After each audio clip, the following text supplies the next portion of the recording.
నమస్కారం అమరావతి న్యూస్ కి స్వాగతం. ఈనాటి వార్తా విశేషాలు. ప్రైవేట్ ఆసుపత్రులకు ధీటుగా ప్రభుత్వ ఆసుపత్రులు ఉండాలని సీఎం చంద్రబాబు అధికారులకు ఆదేశాలు జారీ చేశారు. ఆసుపత్రి ప్రాంగణం పరిశుభ్రంగా ఉండేలాగా చూడాలని, ప్రజా ఆరోగ్య భద్రత పూర్తిగా ప్రభుత్వానిదేనని స్పష్టం చేశారు. ప్రతి వైద్యశాలకి అడ్వైజరీ కమిటీని నియమించాలని ముఖ్యమంత్రి చంద్రబాబు నాయుడు సూచనలు చేశారు. శనివారం విజయనగరం జిల్లా చీపురుపల్లి సామాజిక ఆరోగ్య కేంద్రాన్ని నేడు సీఎం పరిశీలించారు. అనంతరం హెచ్పీవీ వ్యాక్సినేషన్ కార్యక్రమాన్ని మంత్రి సత్యకుమార్ తో కలిసి ప్రారంభించారు. సిహెచ్సి చాలా శుభ్రంగా ఉంచారని సిబ్బందిని అభినందించారు. ప్రతి బాలికకు హెచ్పీవీ వ్యాక్సిన్ వేయించాల్సిన బాధ్యత తల్లిదండ్రులపై ఉందని చంద్రబాబు తెలియజేశారు. ఈ సందర్భంగా చంద్రబాబు మాట్లాడుతూ గర్భాశయ క్యాన్సర్ రాకుండా బాలికలు ఈ వ్యాక్సిన్ వేసుకోవాలని సూచించారు. ఒకసారి వ్యాక్సిన్ వేయించుకుంటే గర్భాశయ క్యాన్సర్ నుంచి జీవితాంతం రక్షణ లభిస్తుందని తెలిపారు. రాష్ట్రంలో అందరి ఆరోగ్యం కాపాడే బాధ్యత తీసుకున్నామని అన్నారు. వ్యాక్సిన్ కోసం కోల్డ్ చైన్ పాయింట్లు ఏర్పాటు చేశామని చెప్పారు. ఆరోగ్యం ఆనందం ఆదాయాన్ని కూడా ఇస్తుందని అన్నారు. ఆరోగ్యాన్ని పెంచుకోగలిగితే జీవన ప్రమాణాలు పెరుగుతాయని తెలియజేశారు. మన ఆహారపు అలవాట్లతోనే క్యాన్సర్ ముప్పు పెరుగుతుందని, దానిని అరికట్టేందుకు హెచ్పీవీ వ్యాక్సిన్ ను ఉచితంగా ఇస్తున్నామని అన్నారు. ఆశీర్వదించినప్పుడంతా మీకోసమే పనిచేస్తా, మీకోసమే ముందుకెళ్ళా. నాకు ఒక తృప్తి, ఎవరికి రాని అవకాశం నాకు వచ్చింది. ఇప్పుడు కూడా పవన్ కళ్యాణ్ కూడా ఈ రాష్ట్రాన్ని బాగు చేయాలని పూర్తిగా అండగా నిలబడ్డాడు. ఇంకో పక్క కేంద్రం వెంటిలేటర్ పై నుండి ఆర్థిక వ్యవస్థకి ఒక చేయూతనిచ్చారు. ఇవన్నీ కూడా ఎందుకు వచ్చాయని మీరు ఆలోచిస్తే 2024లో మీరు తీసుకున్న ప్రధాన నిర్ణయం ఎన్డీఏని గెలిపించాలి అనుకున్నారు, గెలిపించారు. ఢిల్లీలో మన పరపతి పెరిగింది, కేంద్రం కూడా సహకరించింది. ఈరోజు సూపర్ 6, ఈరోజు మీరు ఒకసారి చూస్తే సూపర్ 6ని సూపర్ హిట్ చేశాం. నేను 4,000, 6,000, 10,000, 15,000 రూపాయలు పింఛన్లు ఇచ్చే ఏకైక రాష్ట్రం భారతదేశంలో ఆంధ్రప్రదేశ్ ఒకటే. 62,76,322 మందికి ఇస్తున్నాం. నెలవారీగా 2,726 కోట్ల రూపాయలు ఇస్తున్నాం. మీ విజయనగరంలో 2,72,000 మందికి, చీపరపల్లిలో 8,431 మందికి, రావి వలస గ్రామంలో 386 మందికి 4,000, 6,000, 10,000, 15,000 ఇస్తే మీరు మరిచిపోతే ఏమనాలి అని అడుగుతున్నా. మరిచిపోతారా అని అడుగుతున్నా మిమ్మల్ని. ఇన్ని కష్టాలుంటే 33,000 కోట్ల రూపాయలు దీనికి ఖర్చు పెడుతున్నాం.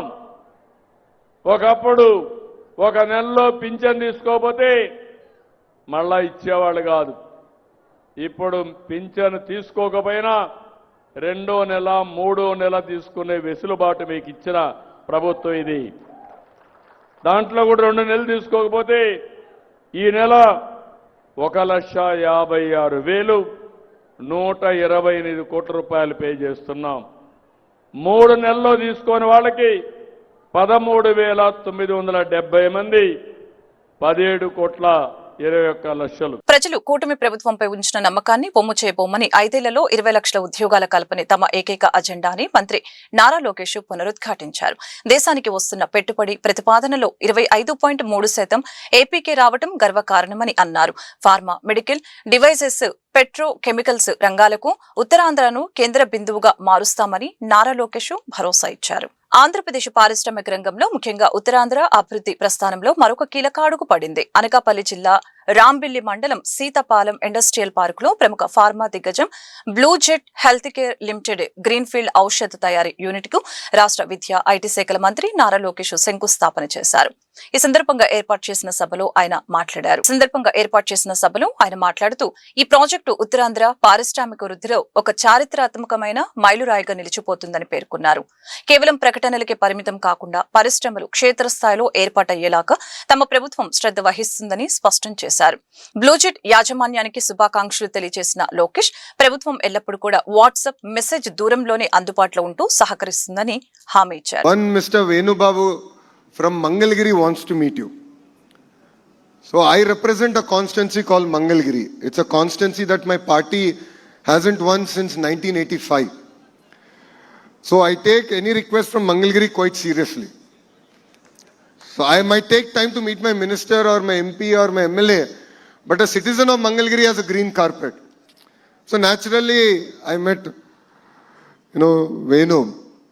And then he came and he introduced himself, he introduced the company. Then he told me that they're looking at a project, they want to expand, and why not Andhra Pradesh? Why can't we bring them here? So what started off, conversation over a cup of coffee, really caught our imagination. And when all of us have a collective goal to achieve, I think magic can happen.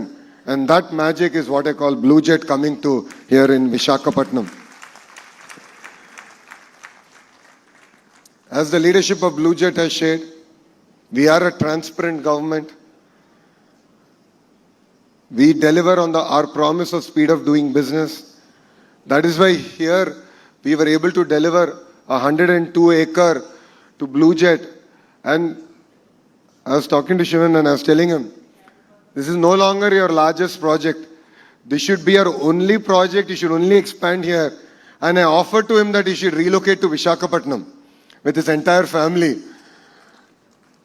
And I'll give him an analogy why. If Bangalore were to marry Goa and have an offspring, that is Visakhapatnam. So we have best of both worlds. So you should really consider calling Visakhapatnam now your home. This is a proposed investment here of 2,300 crores. And it's not about the amount of money that's getting invested here. For me, it's the amount of jobs we are creating here. This investment in its lifetime will end up creating both direct and indirect close to 2,000 jobs. And it's going to be a critical part, a catalyst in creating a pharma ecosystem here in our state of Andhra Pradesh. And that's what really excites me. As a state, I was sharing with Shivan that, we believe in the importance of creating clusters. As a state, we are creating close to now 22 clusters. తూర్పుగోదావరి జిల్లా రాజమహేంద్రవరంలో కల్తీపాల వల్ల అస్వస్థతకు గురైన బాధితులకు ప్రభుత్వం అన్ని విధాలా అండగా ఉంటుందని రాష్ట్ర మంత్రి నిమ్మల రామానాయుడు స్పష్టం చేశారు. శనివారం ఆయన స్థానిక కిమ్స్, రెయిన్బో ఆసుపత్రిలో చికిత్స పొందుతున్న బాధితుల్ని స్వయంగా పరామర్శించి వారి ఆరోగ్య పరిస్థితిని అడిగి తెలుసుకున్నారు. బాధితులకు అత్యుత్తమ వైద్య సేవలు అందించేలాగా చూడాలని, వైద్యానికి అయ్యే ఖర్చుని పూర్తిగా ప్రభుత్వమే భరిస్తుందని మంత్రి ప్రకటించారు.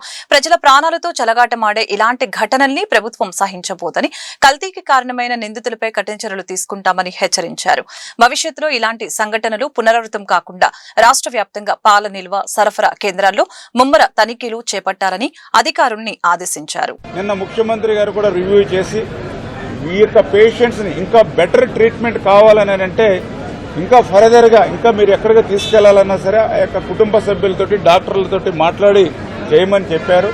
కాకపోతే వీళ్ళందరూ వెంటిలేటర్ మీద ఉన్నారు కాబట్టి మనం హైదరాబాదు లేదా ఇతరత్ర ప్రాంతానికి తరలించడం అనేది అంత శ్రేయస్కరం కాదు అని డాక్టర్స్ చెప్పడంతో ఆ హైదరాబాద్లో ఉన్నటువంటి డాక్టర్స్ ని ఒక టీంనే చంద్రబాబు నాయుడు గారు ఇక్కడ రాజమండ్రి పంపించి వైద్యం అందించమని ఆయన ఇచ్చినటువంటి సూచనల ప్రకారమే ఈరోజు హైదరాబాద్ నుంచి వివిధ హాస్పిటల్స్ అంటే అపోలో, ఏఐజీ, కిమ్స్ వంటి హైదరాబాద్ ప్రముఖ హాస్పిటల్లో ఉండేటువంటి సీనియర్ కన్సల్టెంట్ కూడా ఒక టీమ్గా ఏర్పాటు చేసి ఆ టీంను కూడా ఈరోజు రాజమండ్రి చేరుకోబోతూ ఉన్నారు. మరి వారందరి యొక్క సూచనల ప్రకారం వాళ్ళు కూడా ఇక్కడ జరుగుతున్న ట్రీట్మెంట్ ని ఇవన్నింటినీ కూడా రవిరాజు గారిని కూడా అదేవిధంగా ఇక్కడ ఉండేటువంటి డాక్టర్స్ అందరినీ కూడా కోఆర్డినేట్ చేసుకుని ఇంకా బెటర్ గా ఏదైనా మనం ఎట్లా చేయాలి, ఫర్దర్ గా వీళ్ళకి డయాలసిస్ దీంతో పాటు ఇంకా న్యూరాలజీ ప్రాబ్లమ్స్ ఏమైనా వచ్చినా వాటిని ఎట్లా మనం డీల్ చేయాలి ఇన్నింటి మీద కూడా కోఆర్డినేట్ చేసుకుంటాం. అందుచేతనే ఈవేళ ముఖ్యమంత్రి గారు కూడా చాలా క్లియర్ గా చెప్పారు ఎంత ఖర్చు అయినా కూడా వెనకాడకుండా బెస్ట్ ట్రీట్మెంట్ ఇవ్వండి. ఎంత స్పెషలిస్టులు అవసరం వచ్చినా కూడా మీరు వాళ్ళని పిలిపించండి. లేని పక్షంలో మీ అవసరం అయితే నేను కూడా ఇన్వాల్వ్ అయ్యి నేను కూడా చేస్తాం. ఇప్పుడు కూడా మేము ఎవరైతే పేషెంట్స్ తాలూకున్నటువంటి బంధువులను కూడా మేము కూడా అడిగాం. మీకు కూడా ఇంకా ఏమైనా ఫర్దర్గా కావాలని అంటే అన్ని రకాలుగా మేము సాయం అందిస్తామని చెప్తే వాళ్ళు కూడా జరుగుతున్నటువంటి ట్రీట్మెంట్ పట్ల ఆ కుటుంబ సభ్యులు కూడా సాటిస్ఫాక్షన్ వ్యక్తం చేశారు. ఖచ్చితంగా మరి ఏదైతే ఆ యొక్క పేషెంట్స్కి 100% కూడా బెటర్ ట్రీట్మెంట్, ఎంత ఖర్చుకైనా సరే వెనకాడకుండా ఆ టీం ద్వారా మరి వైద్యాన్ని అందించి వాళ్ళని కాపాడడానికి సాయశక్తుల ఈ యొక్క ప్రభుత్వం పనిచేస్తుందని మీ ద్వారా ఒక మానవత్వం ఉన్నటువంటి ప్రభుత్వంగా స్పందించి పనిచేస్తామని చెప్పేసి కూడా మీ ద్వారా తెలియజేసుకుంటూ ప్రాథమికంగా మనం కూడా టెస్టులకు కూడా మనం పంపించడం జరిగింది. దీని యొక్క రిపోర్ట్స్ వచ్చిన తర్వాత కూడా చాలా సీరియస్గా ఏదైతే FSL రిపోర్ట్స్ కూడా ఈ రోజు రావచ్చని నేను అనుకుంటూ ఉన్నాం. ఆ రిపోర్ట్స్ రక్త నమూనాల రిపోర్ట్ తెలుగు భాష మాధుర్యాన్ని, సంస్కృతి, సాంప్రదాయాలను ప్రపంచానికి చాటి చెప్పేలాగా 3వ ప్రపంచ తెలుగు మహాసభలు కోనసీమ జిల్లా కేంద్రమైన అమలాపురంలో నేడు అత్యంత వైభవంగా ప్రారంభమయ్యాయి. స్థానిక కిమ్స్ వైద్య కళాశాల ప్రాంగణంలో ఏర్పాటు చేసిన నందమూరి తారక రామారావు ప్రాంగణం తెలుగు భాషాభిమానులు, పండితులు మరియు కళాకారులతో కిక్కిరిసిపోయింది. ఆంధ్రప్రదేశ్ శాసనసభ స్పీకర్ చింతకాయల అయ్యన్న పాత్రుడు జ్యోతి ప్రజ్వలన చేసి మహాసభలను అధికారికంగా ప్రారంభించారు. ఈ వేడుకకు ఒడిశా గవర్నర్ కంబంపాటి హరిబాబు, కేంద్ర మంత్రులు కె రామ్మోహన్ నాయుడు, శ్రీనివాస వర్మ ముఖ్య అతిథులుగా హాజరయ్యారు. ముఖ్య ఆధ్యాత్మిక ప్రవచనకర్త బ్రహ్మశ్రీ చాగంటి కోటేశ్వరరావు, గరికపాటి నరసింహారావు, ప్రముఖ సినీ నటుడు, రచయిత తనికెళ్ల భరణి తమ ప్రసంగాలతో సభికులను ఉత్తేజపరిచారు. మాతృభాషను కాపాడుకోవాల్సిన బాధ్యత ప్రతి తెలుగువాడిపై ఉందని, ముఖ్యంగా యువతకు తెలుగు భాష గొప్పతనాన్ని తెలియచేయటమే ఈ మహాసభల ప్రధాన ఉద్దేశమని నిర్వాహకులు తెలిపారు. నేను ఈ మధ్యకాలంలో చాలా దేశాలు వెళ్ళాను. ఎక్కడికి వెళ్ళినా మన తెలుగు వాళ్ళు ఉన్నారు. ఎక్కడికి వెళ్ళినా వాళ్ళు మాకు చెప్పేది ఏంటంటే తెలుగుదనం గురించి, తెలుగు భాష గురించి మాట్లాడుతూ ఉంటారు విదేశాల్లో ఉన్నవాళ్ళు. కానీ మన దౌర్భాగ్యం ఏంటంటే మన రాష్ట్రంలో మనం మాట్లాడలేదు. అది మన దౌర్భాగ్యం. ఇలా అమ్మ కడుపులోంచి పుట్టిన వెంటనే అమ్మ అని ఏడుస్తారు. ఇంగ్లీష్లో ఏడరు, తెలుగులోనే ఏడుస్తారు. పుట్టిన దగ్గర నుంచి పెరిగే వరకు తెలుగులోనే మాట్లాడుకుంటాం మనం.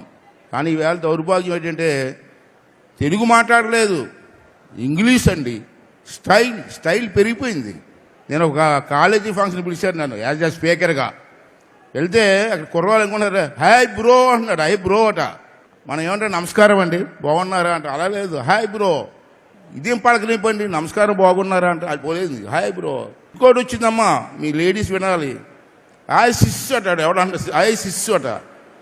ఇక సిస్సు ఏంటంటే సిస్టర్ అట. సిస్టర్ చెల్లమ్మ అక్క అని పిల్లలు హాయ్ సిస్సు ఏంటండి బాధ. ఇవన్నీ కూడా ఆలోచన చేయవలసిన అవసరం ఉంది. దీనికి ఎవరు కారణం అంటే ఎవరిని దూషించలేము. పాలకులతో పోవట తప్ప, అధ్యాపకులు తప్ప, మన తల్లిదండ్రులు తప్ప అని మనమే విమర్శించుకునే పరిస్థితి వచ్చింది. నా ఉద్దేశంలో అయితే అందరిది తప్పే. పాలకులేమో తెలుగుదనాన్ని పెంచడం కోసం ప్రయత్నం చేయట్లే. తల్లిదండ్రులు ఏమనుకుంటారంటే మన వాళ్ళకి ఇంగ్లీష్ రావాలా, ఇంగ్లీష్ వస్తే అమెరికాలో ఉద్యోగం వస్తుందని చెప్పి వీలు వాస్తున్నారు. ఓకే, మంచిదే, ఇంగ్లీష్ కూడా అవసరమే విదేశాలు వెళ్ళి ఉద్యోగాలు చేసుకోవాలంటే. కానీ మనం తెలుగు మాట్లాడే పరిస్థితి లేనప్పుడు తప్పు కదండి. ఆంధ్ర రాష్ట్రంలో ఎక్కడ వద్దు, ఆంధ్ర రాష్ట్రంలో 1వ తరగతి నుంచి కనీసం ఇంటర్మీడియట్ వరకు ప్రతి స్కూల్లో ఇంగ్లీష్ మీడియంలో ఎక్కడైనా సరే తెలుగు పాఠ్యం తీరవలసిందే. తర్వాత నీ ఇష్టం. ఆఫ్టర్ ఇంటర్మీడియట్ తర్వాత ఇంగ్లీష్ మాట్లాడితే నేర్చుకోండి, హిందీ నేర్చుకుంటే మీ ఇష్టం. నేర్చుకొని చిన్నప్పటి నుంచి నేర్చుకొని తెలుగు మాత్రం నేర్చుకోవాలని చెప్పి ఒక నిర్ణయం తీసుకోవడం జరిగింది. రేపు అసెంబ్లీలో పెట్టి దాని తీర్మానం కూడా చేయాలని చెప్పి కూడా మేము నిర్ణయం తీసుకోవడం జరిగిందని చెప్పి ఈ సందర్భంలో మనం చేస్తాం. దానికి మీరు అందరి తాలూకు ఆశీర్వాదం. గుంటూరు ఈస్ట్ నియోజకవర్గంలో 2 కోట్ల రూపాయల అభివృద్ధి పనులకు ఎమ్మెల్యే మహమ్మద్ నజీర్ శంకుస్థాపన చేశారు. తూర్పు నియోజకవర్గంలోని 3వ డివిజన్ పరిధిలో గల బాలాజీనగర్ 0 లైన్ ప్రాంతంలో వర్షాలు కురిసినప్పుడు డ్రైనేజీలు నిండి ప్రజలకు ఇబ్బందికరంగా ఉందని, స్థానిక ప్రజలు కోరిన మేరకు ఈ సీసీ డ్రైన్ ను నిర్మిస్తున్నట్లు తెలియజేశారు. అభివృద్ధి పదంలో తూర్పు నియోజకవర్గం ముందంజలో ఉందని ఎమ్మెల్యే సంతోషం వ్యక్తం చేశారు. నమస్కారం. గుంటూరు నగర అభివృద్ధిలో భాగంగా ఈరోజు ముఖ్యంగా ప్రధాన డ్రైన్లకు ఉన్నటువంటి మొండిగేటు దగ్గర నుండి బాలాజీ నగర్ వరకు 16వ ఆర్థిక సంఘం నిధులతో ఈరోజు దాదాపు 2 కోట్ల రూపాయలతో 808 మీటర్లకు సంబంధించినటువంటి డ్రైన్ నిర్మాణ కార్యక్రమాన్ని చేపడతా ఉన్నాం. ఎందుకంటే నగరంలో ఏమల నుంచి వచ్చినటువంటి వర్షపు నీరు కూడా ముఖ్యంగా ప్రవహించేటువంటి ఏకైక మార్గం పాతగుంటలో ఉన్నటువంటి ఈ డ్రైను. దీన్ని పూర్తిగా చాలా సంవత్సరాలైంది పూర్తిగా శిథిలావస్థకు ఉన్నటువంటి ఈ డ్రైన్ని వచ్చినటువంటి 16వ ఫైనాన్స్ కమిషన్ సంబంధించినటువంటి నిధులతో దాదాపు ఈరోజు 2 కోట్ల రూపాయలతో ఈ అభివృద్ధి కార్యక్రమాలను ఈరోజు చేయడంతో పాటు ముఖ్యంగా విజయవాడ రోడ్లోని వాసవి నగర్ దగ్గర నుండి కిమ్స్ శిఖర హాస్పిటల్ వరకు కూడా ఈరోజు అదేవిధంగా 265 మీటర్లకు సంబంధించినటువంటి డ్రైన్ని నిర్మించేటువంటి కార్యక్రమం. నగరంలో నలువైపులా కూడా అవసరమైనటువంటి ప్రధాన డ్రైన్లు నిర్మించుకొని ఏదైతే రాబోయేటువంటి వర్షాకాలంలో ఎక్కడ కూడా ప్రజలకు ఇబ్బందులు లేకుండా మౌలిక వసతుల అభివృద్ధి కార్యక్రమాలని ధ్యేయంగా పెట్టుకుని ఈరోజు అభివృద్ధి కార్యక్రమాల్ని విరివిరిగా చేయడం జరుగుతూ ఉంది. అంతేకాకుండా ఈరోజు నందివెలుగు రోడ్కు సంబంధించి ఒక పక్కన ఈ కూటమి ప్రభుత్వం ఏర్పడ్డ తర్వాత గత 5 సంవత్సరాల్లో పట్టించుకున్నటువంటి ఆర్ఓబి బ్రిడ్జ్ని పూర్తిగా నిర్మించేటువంటి కార్యక్రమంతో పాటు ముఖ్యంగా వినోబా నగర్ దగ్గర ఉన్నటువంటి ఏదైతే వినోబా నగర్ దగ్గర ఉన్నటువంటి బ్రిడ్జ్ ఉందో ఆ బ్రిడ్జ్ని కూడా 2,85,00,000 రూపాయలతో వచ్చే నెలలో శంకుస్థాపన చేయడానికి ఈరోజు ఫైనాన్స్ మినిస్టర్ గారు కూడా క్లియరెన్స్ ఇవ్వడం జరిగింది. ఆ కార్యక్రమం కూడా పూర్తిగా ప్రారంభిస్తాం. 60,000 మంది నివసించేటువంటి పాతగుంటూరు ప్రాంతంలో గత 15 సంవత్సరాల నుంచి జరగనటువంటి అభివృద్ధి కార్యక్రమాలు ఈ 2 సంవత్సరాల్లోనే నేను శాసనసభ్యుడిగా గెలిపిన తర్వాత కూటమి నాయకత్వంలో ఈరోజు ఈ కార్యక్రమాలన్నీ కూడా పూర్తి స్థాయిలో చేపట్టడం జరుగుతూ ఉంది. అంతేకాకుండా రాజీవ్ గృహకల్పకు సంబంధించి ముఖ్యంగా అంగన్వాడీ సెంటర్ లేకపోవడంతో తిరిగి ఈరోజు అక్కడ కూడా అంగన్వాడీ సెంటర్ని నిర్మించేటువంటి కార్యక్రమం, ఒక సబ్స్టేషన్ని కూడా ఈ ప్రాంతంలో నిర్మించేటువంటి ఆలోచనతో ముందుకు సాగుతూ ఉన్నాం. ప్రతి ఒక్క అంశంలో కూడా కూటమి ప్రభుత్వం ప్రజల కోసం అవసరమైనటువంటి మౌలిక వసతులు అభివృద్ధి చేసేటువంటి ఆలోచనతో ఈ ప్రభుత్వం ముందుకు సాగుతూ ఉంది. ప్రజలు కూడా తప్పకుండా ఎప్పుడు కూడా ప్రజాక్షేత్రంలో ఉంటాం.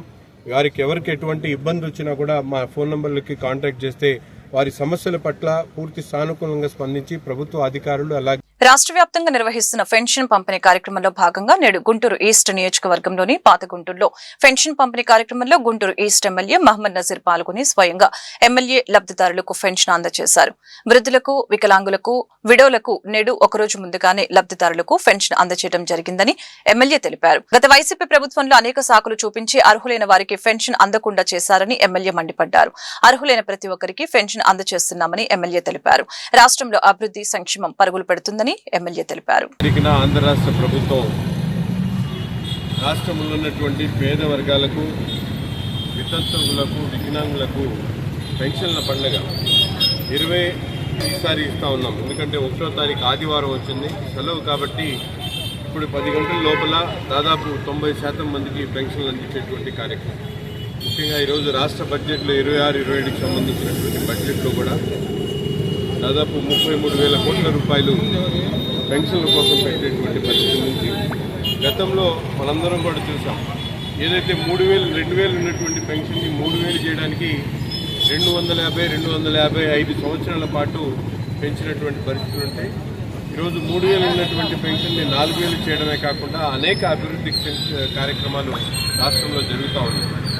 ప్రతిపక్షం లేనటువంటి వైసీపీ పార్టీ, హోదా లేనటువంటి వైసీపీ పార్టీ అసెంబ్లీని ఎగ్గొట్టి ప్రజల పన్నుల ద్వారా వచ్చేటువంటి జీతాలు తీసుకొని అసెంబ్లీకి రాకుండా ప్రజా సమస్యల మీద ప్రస్తావించకుండా ఈరోజు ప్రభుత్వం చేస్తున్నటువంటి మంచి కార్యక్రమాలు కూడా అడ్డుపడుతున్నటువంటి పరిస్థితులు మనందరం కూడా చూస్తూ ఉన్నాం. రాష్ట్రంలో ఒక పక్కన పెట్టుబడుల ప్రభావం కానీ, సంక్షేమ కార్యక్రమాలు సూపర్ 6ని సూపర్ హిట్ చేసినటువంటి పరిస్థితులు కానీ, అలాగే వేలాది కోట్ల రూపాయల పెట్టుబడులు ఈరోజు రాష్ట్రంలో మనందరం కూడా చూస్తూ ఉన్నాం. అమరావతి లాంటి మహానగరాన్ని నిర్మించేటువంటి కార్యక్రమం ఒక పక్కన, పోలవరాన్ని పూర్తిగా 2027 కల్లా పూర్తి చేసేటువంటి కార్యక్రమం, ఇన్ని రకాలుగా అభివృద్ధి కార్యక్రమాలు చేస్తూ ఉంటే ఈరోజు చౌకబారు విమర్శలు చేస్తూ సోషల్ మీడియా ద్వారా పైశాచిక ఆనందం పొందుతున్నటువంటి వైసీపీ నాయకులందరూ కూడా ఈ సందర్భంగా తెలియజేస్తూ ఉన్నాం. ఇప్పటికైనా ప్రజాహితం కోసం మాట్లాడండి. మీరు చేసినటువంటి నిర్వాహకం వల్ల 151 సీట్ల నుంచి ప్రజలు 11 సీట్లకు కూడా దిగజార్చినా కూడా మీకు ఎప్పుడు కూడా సిగ్గు రాకపోవడం, ఎప్పుడు చూసినా శాసన మండలిలో అమూల్యమైనటువంటి ప్రజా సమయాన్ని కూడా వృధా చేసేటువంటి పరిస్థితులు, కల్తీ లడ్డూ దగ్గర నుండి చేసేటువంటి అన్ని కార్యక్రమాలు లిక్కర్ స్కామ్ దగ్గర నుండి ఈరోజు వాళ్ళ అధికారం పోయిన తర్వాత కూడా ఈరోజు కూడా అనేక రకాలుగా సోషల్ మీడియాలో అవాకులు చవాకులు పెట్టేటువంటి కార్యక్రమం చూస్తూ ఉంటే నిజంగా చాలా బాధేస్తా ఉంది. ఇప్పటికైనా వైసీపీ నాయకులు ప్రజా సంక్షేమం. గుంటూరు నగరంలోని జేకేసీ అటానమస్ కళాశాలలో 3వ రోజు నెక్స్ట్ జెన్ సైన్స్ ఎక్స్పోను నిర్వహించారు. ఈ సందర్భంగా కళాశాల ప్రిన్సిపాల్ పి గోపీచంద్ మాట్లాడారు. 3 రోజుల పాటు జరిగిన ఈ సైన్స్ ఎగ్జిబిషన్ లో గుంటూరు నగరంలోని పలు స్కూళ్లు, కళాశాలలకు చెందిన సుమారు 3000 మంది విద్యార్థులు హాజరైనట్లు తెలిపారు. ఈ సైన్స్ ఎగ్జిబిషన్ లో పలు డిపార్ట్మెంట్లకు సంబంధించిన విషయాలపై విద్యార్థులకు అవగాహన కల్పించేందుకు ఏర్పాట్లను చేయడం జరిగిందని, విద్యార్థులు చేసిన పలు ప్రాజెక్టులు ఆకర్షణీయంగా నిలిచాయని చెప్పారు. ఈ కార్యక్రమంలో కళాశాల correspondent J Muralimohan, English department HOD P Naga Sushila తదితరులు పాల్గొన్నారు. Gopichand, principal JKC college. ఈ నెక్స్ట్ జెన్ ఎక్స్పో 26, 27, 28 తారీఖుల్లో మా జేకేసీ కళాశాల ఆడిటోరియంలోను ల్యాబ్స్లోనూ ఏర్పాటు చేయటం జరిగింది. దీనికి ఒక 3000 మంది విద్యార్థులు అటెండ్ అవ్వటం జరిగింది. దీంట్లో మా స్టూడెంట్స్ చేసినటువంటి మోడల్స్ ఎక్స్ప్లెయిన్ చేస్తున్నటువంటి దానివల్ల గివ్ అండ్ టేక్ ఇచ్చిపుచ్చుకునేటటువంటి దాంట్లో నాలెడ్జ్ని మిగిలిన వాళ్ళకు కూడా పంచడం జరిగింది. Mathematics, physics, chemistry, botany, zoology, computer science, biotechnology and then PG chemistry ఇలాంటి డిపార్ట్మెంట్స్ వాళ్ళందరూ కలిసి ప్రస్తుత మానవుల జీవితాన్ని ప్రభావం చూపిస్తున్నటువంటి అనేక విషయాలను పిల్లలకు తెలియజేయటం జరిగింది. గుంటూరు మెడికల్ కాలేజీ వారి సహకారంతో మనం హ్యూమన్ ఆర్గాన్స్ని కూడా ఆ ఎగ్జిబిషన్లో పెట్టడం ఒక ప్రత్యేకమైన ఆకర్షణగా నిలిచింది. అలాగే Raman's effect and then food adulteration ఎలా జరుగుతుంది, తర్వాత మోడీ గారి 2040 విజన్లో మనం ఎలా వెళ్ళబోతున్నాం ముందుకి, ఈ CO2 కార్బన్ డయాక్సైడ్ మన మీద ఎలాంటి ప్రభావం చూపిస్తుంది, గ్రీన్ హైడ్రోజన్ని మనం ఎలా ఉపయోగపెట్టుకోవాలి, ఇలాంటి ఎన్నో అంశాలని అన్ని రకాల వయస్సుల పిల్లలకి అందించటానికి మా స్టూడెంట్స్ చేసిన కృషి చాలామంది ఫీడ్బ్యాక్ ద్వారా మెచ్చుకోవటం జరిగింది. దీనికి మా కళాశాల యాజమాన్యం మరియు మా సెక్రటరీ గారు అండ్ కరెస్పాండెంట్ జాగర్లమూడి మురళీమోహన్ గారు, all heads of the departments and students చాలా ప్రయత్నం చేసి సక్సెస్ చేశారు. దీన్ని చాలామంది ఉపయోగపెట్టుకున్నందుకు చాలా ఆనందంగా ఉంది. ఇందిరాగాంధీ నగర్ 22వ లైన్లోని నగరపాలక సంస్థ ప్రాథమికోన్నత పాఠశాలలో శనివారం స్కూల్ హెచ్ఎం దరియావాలి ఆధ్వర్యంలో జాతీయ సైన్స్ దినోత్సవం జరిగింది. ఎంఈఓ ఖుద్దూస్ అతిథిగా హాజరై సైన్స్ దినోత్సవాన్ని ప్రారంభించారు. విద్యార్థులు చేసిన ప్రాజెక్టుల్ని పరిశీలించి ప్రత్యేకంగా అభినందించారు.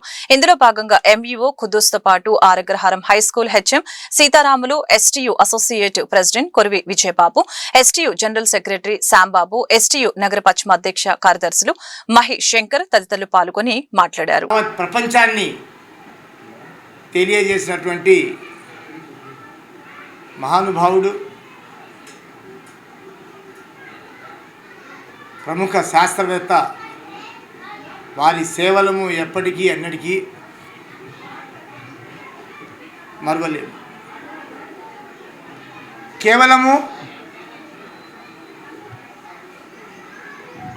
సైన్స్ అనేది ఒక పాఠ్యాంశం మాత్రమే కాదు, మన యావత్ భారతదేశానికి ఒక దిశ సూచించే ఒక దిక్సూచిగా, ఒక భారతదేశాన్ని అద్భుతమైనటువంటి రంగాల్లో రాణించేటటువంటి సబ్జెక్ట్ సైన్స్. ఈరోజు ప్రపంచవ్యాప్తంగా రకరకాల సంస్కరణలు రాబోతున్నాయి. కేవలం సైన్స్ పరిశోధనల వలన మాత్రమే అని చాలా గర్వంగా చెప్పుకొనిచున్నాను. There is no development without science subject. ప్రతి సైన్స్ ఉపాధ్యాయులు వారు వారి యొక్క సేవలు అద్భుతం, అమోఘం, మాటల్లో చెప్పలేనివి. ఇప్పుడే ఈ పాఠశాలకి సందర్శించడం జరిగింది. ఎక్కడ చూసినా సరే చాలా అద్భుతమైన, మాటల్లో చెప్పలేనంతగా వాళ్ళ చిట్టిపొట్టి పిల్లలు వాళ్ళ మేధస్సుకు పదును పెట్టి వారు తయారు చేసినటువంటి ఐటమ్స్ చూస్తుంటే చాలా అద్భుతం, అమోఘం. ఒక చిన్న ఎగ్జాంపుల్ ఇప్పుడే చూశాను నేను. మాలిక్యూల్స్ ఎలా ఉంటాయి, గాల్లో ఉంటాయని చెప్పేసి చెప్పుకుంటాం.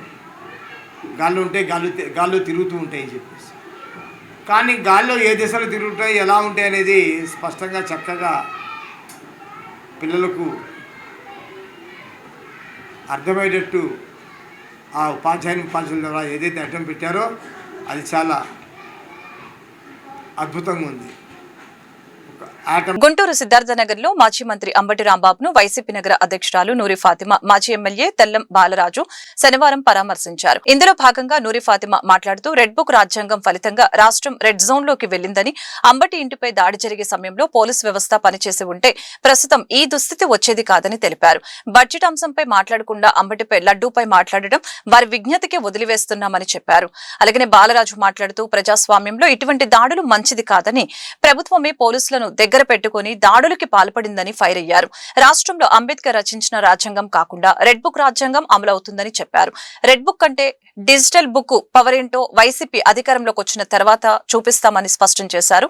చివరిగా అంబటి మాట్లాడారు. వైఎస్ఆర్సీపీ పార్టీ నాయకులు, కార్యకర్తలు ప్రతి ఒక్కళ్ళు కూడా అంబటి రాంబాబు గారికి మద్దతుగా ఎప్పుడూ కూడా పార్టీ గొంతు ఎత్తుతున్న అంబటి రాంబాబు గారిని ఏ విధంగా ఇబ్బంది పెట్టారో, ఏ విధంగా ఆయన్ని జైల్లోకి వేశారో మీరందరూ రాష్ట్రం మొత్తం కూడా చూస్తూ ఉన్నారు.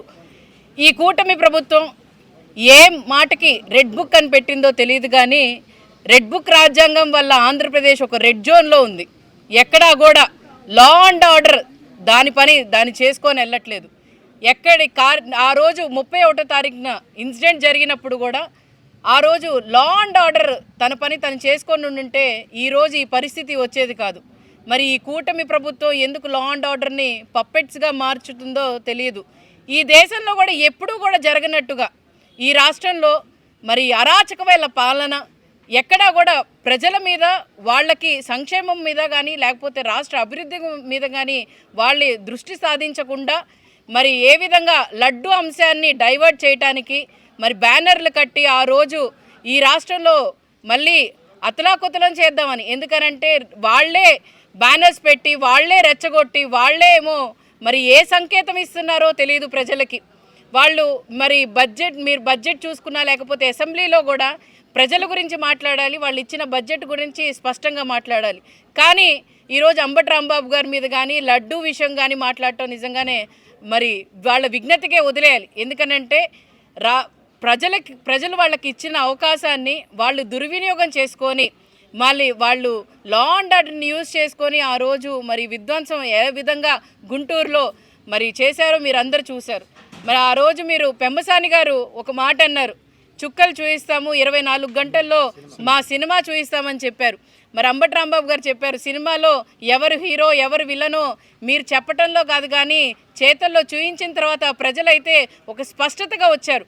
ఒక చదువుకున్న ఎంపీగా, అలాగే విదేశాల్లో ఉండి వచ్చిన ఎంపీగా మరి ఏ విధంగా పరిపాలన చేయాలి, ఇప్పుడు దాకా కూడా ఏ సంస్కృతి లేని మరి గుంటూరు జిల్లాలో ఈరోజు మీరు ఏ విధంగా తీసుకొని వచ్చారో ఒకసారి చూశారు. ఈ సినిమా హిట్ అయిందో ఫ్లాప్ అయిందో మీకే వదిలేస్తున్నాం. ఈ సినిమాలో డైరెక్షన్ ఎవరిదో కూడా ఒకసారి మీరు ప్రజాస్వామ్యానికి మరి ముప్పు లాంటిది. మరి ప్రజాస్వామ్యంలో ఇలాంటి హింసా దాడులు ఉండకూడదు. కానీ ఈరోజు ప్రభుత్వమే ఈ ఘటనని మరి ప్రోత్సహించింది. ప్రభుత్వమే దగ్గరుండి పోలీసు ద్వారా సమక్షంలోనే మరి ఈ సంఘటన జరగడం అనేది మరి దుర్మార్గం కూడా. మరి అంబటి గారి ఇల్లు, కార్యాలయం మరి ఏ విధంగా ధ్వంసం చేసేవారో రాష్ట్ర ప్రజలందరూ కూడా చూశారు. ఇంట్లో మహిళలున్నా కూడా లెక్క చేయకుండా, మానవత లేకుండా చొరబాడి విధ్వంసం కూడా సృష్టించారు. ఇలాంటి భయానకమైన పరిస్థితులు ఈ రాష్ట్రంలో ఉంది. ఈ రాష్ట్రంలో అంబేద్కర్ రచించిన రాజ్యాంగం ఇక్కడ అమలవడం లేదు. రెడ్ బుక్ రాజ్యాంగం ఈరోజు నడుస్తుంది. ఒక జంగిల్ రాజ్యం పాలన ఈరోజు కొనసాగుతుంది. ఈరోజు అంబేద్కర్ మీదే కాదు, మరి జోగి రమేష్ గారు, అదేవిధంగా విడుదల రజనీ గారు, బొల్లా రాయుడు గారి మీద కూడా దాడులు జరిగినాయి. ఈరోజు రాష్ట్రంలో ఇలాంటి భయంకరమైన పరిస్థితులు ఈరోజు ఉన్నాయి. దీనికి చంద్రబాబు నాయుడు బాధ్యత వహించాలి. ఈరోజు మరి అంబటి రాంబాబు గారి ఎపిసోడ్లో చూస్తే ఈరోజు విలన్లు ఎవరో హీరో ఎవరో ఈరోజు తెలిసిపోతుంది. ఈరోజు విలన్లుగా చంద్రబాబు నాయుడు, లోకేష్, పవన్ కళ్యాణ్ ఈరోజు విలన్గా మిగిలిపోతారు. నిజమైన హీరోగా మన అంబేద్కర్ రాంబాబు గారు ఈరోజు నిలిచిపోయారు. ఇలాంటి సంఘటనలు రాష్ట్రంలో నాయకుల మీద, కార్యకర్తల మీద ఈరోజు దాడులు జరుగుతున్నాయి, హత్యలు జరుగుతున్నాయి. ఇంకా ఎల్లకాలం ఈ ప్రభుత్వమే ఉంటుందని ఈరోజు చంద్రబాబు నాయుడు గారు భావిస్తున్నారు. ఈరోజు రెడ్ బుక్ రాజ్యాంగం కంటే మా డిజిటల్ బుక్ ఎంత పవరో రేపొద్దున మా వైసీపీ ప్రభుత్వం వచ్చినప్పుడు మేము ఈ వార్తలు ఇంతటితో సమాప్తం. మరొక బులెటిన్లో మళ్ళీ కలుద్దాం. నమస్కారం.